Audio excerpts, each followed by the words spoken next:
স্বাধীনতা দিবসের দিনটা হয়ে উঠুক একটু স্পেশাল, তাই আজ বানাচ্ছি স্বাধীনতা দিনের স্পেশাল ইডলি এবং চাটনি। প্রথমেই একটা ব্লেন্ডার জারে কিছুটা ধনেপাতা, কাঁচা লঙ্কা, এক টুকরো আদা এবং কিছুটা জল দিয়ে ভালোভাবে ব্লেন্ড করে নিতে হবে।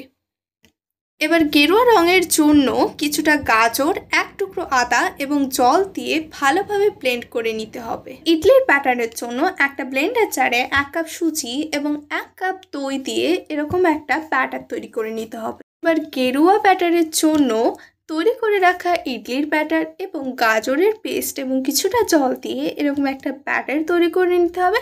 এর সাথে দিয়ে দিতে হবে 1 চা চামচ লঙ্কার গুঁড়ো এবং স্বাদ মতো লবণ।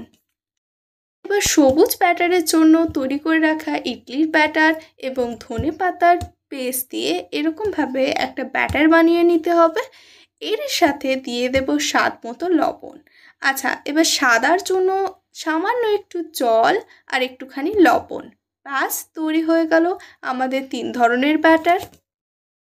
এবার 3টে ব্যাটারেই 1/2 টিস্পুন বেকিং সোডা এবং কিছুটা লেবুর রস দিয়ে ভালোভাবে মিশিয়ে ব্যাটারটাকে রেডি করে নিতে হবে।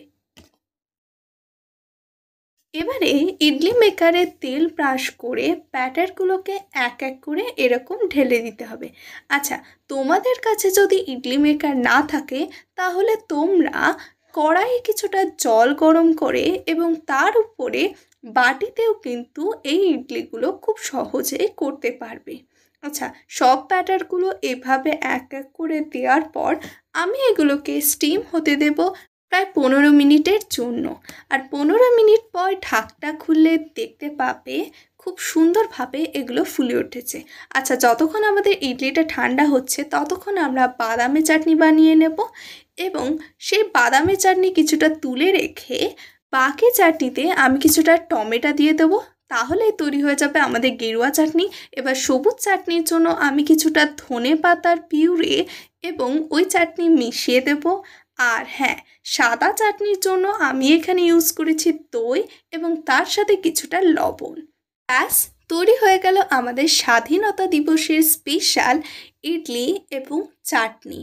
রেসিপিটা কেমন লাগলো অবশ্যই একবার কমেন্টে জানিও। আর এরকম আরও অসাধারণ রেসিপি পাওয়ার জন্য মাই মমস লিটল কিচেন চ্যানেলটাকে সাবস্ক্রাইব করে রেখো।